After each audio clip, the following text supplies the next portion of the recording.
Hi friends, welcome to my channel. நம்ம சேனலில் இன்றைக்கி வெங்காயம் மட்டும் வச்சு ஒரு அருமையான சைடிஷ் ரெசிபி தாங்க எப்படி செய்கிறதுன்னு பார்க்க போகிறோம். இது எல்லா விதமான வெரைட்டி ரைஸ் கூடயும் எல்லா விதமான குழம்பு சாதத்து கூடயும் சாப்பிட்றதுக்கு அருமையான ரெசிபிங்க. அடுப்பில் ரொம்ப நேரம் நிற்காமல் காய்கறி அதிகம் இல்லாத டைமில் இந்த வெங்காயத்தை மட்டும் வச்சு ஒரு அருமையான சைடிஷை ரொம்ப ஈஸியாக அண்ட் டேஸ்ட்டாக செய்யலாம்.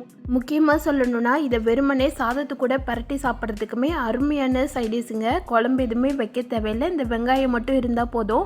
ஒரு சூப்பரான சைடிஷை ரெடி பண்ணிடலாம். வாங்க இதை எப்படி செய்கிறதுன்னு பார்க்கலாம். இது செய்கிறதுக்கு மூணு வெங்காயம் மட்டும் எடுத்துருக்கிறேன். இதுலேயே ஒரு 4 பேர் சாப்பிட்ற அளவுக்கு உண்டான சைடிஷ் கிடச்சிரும். வெங்காயத்தை சுத்தம் பண்ணிவிட்டு பொடி பொடியாக கட் பண்ணி வச்சுக்கலாம். நல்ல பொடி பொடியாக சாப் பண்ணிக்கோங்க, அப்போ தான் சீக்கிரமே வதங்கி வரும். அதே நேரம் சாப்பிட்றதுக்கும் நல்ல டேஸ்ட்டாக இருக்கும்.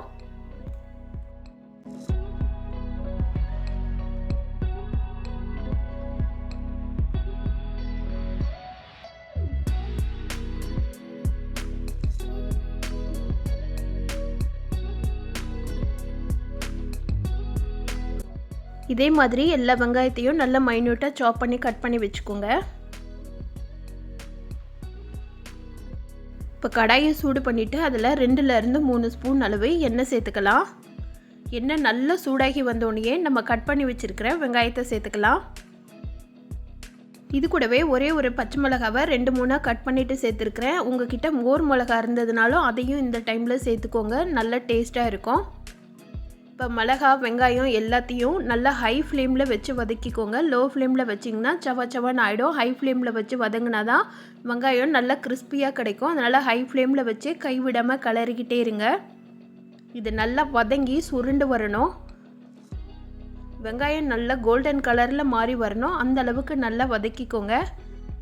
ஒரு 2 நிமிஷத்துக்கு ஹை ஃப்ளேமில் வச்சு வதக்கிட்டு கொஞ்சமாக உப்பு சேர்த்துக்கலாம். உப்பு சேர்த்துட்டு வதக்கும் போது வெங்காயம் இன்னுமே சீக்கிரமாக வதங்கி வந்துடும். திரும்ப ஒரு 2 நிமிஷத்துக்கு நல்லா வதக்கி விட்டுடுங்க. நீங்கள் எந்த அளவுக்கு வெங்காயத்தை நல்லா வதக்குறீங்களோ அந்த அளவுக்கு டேஸ்ட்டு நல்லாவே இருக்குங்க. இப்போ பாருங்கள், வெங்காயம் நல்லா சுருண்டு கலர் நல்லாவே சேஞ்ச் ஆகி வந்திருக்கு. இந்த அளவுக்கு நல்லா வதங்கி வந்ததுக்கப்புறமா குழம்பு பொடி ஒரு 1.5 ஸ்பூன் அளவு குழம்பு பொடி சேர்த்துருக்குறேன். உங்களுக்கு காரத்துக்கு ஏற்ப நீங்கள் குழம்பு பொடி சேர்த்துக்கோங்க. நல்லா சுள்ளுன்னு சாப்பிடுவீங்கன்னா ஒரு 2 ஸ்பூன் வரைக்கும் சேர்த்துக்கலாம். நான் குழந்தைங்களாம் சாப்பிட்றதுனால காரம் கொஞ்சம் கம்மியாக தான் சேர்த்துருக்குறேன். மசாலா சேர்த்ததுக்கப்புறமா ஃப்ளேம் லோ ஃப்ளேமில் வச்சுருங்க. லோ ஃப்ளேமில் வச்சுட்டு நல்லா கிளறி விடுங்க.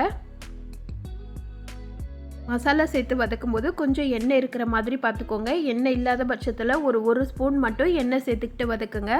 அப்போ தான் மசாலா வெங்காயத்தோடு நல்லா மிக்ஸ் ஆகி வரும். இப்போ எல்லாத்தையும் நல்லா 1 நிமிஷத்துக்கு பரட்டி விட்டுட்டேன்.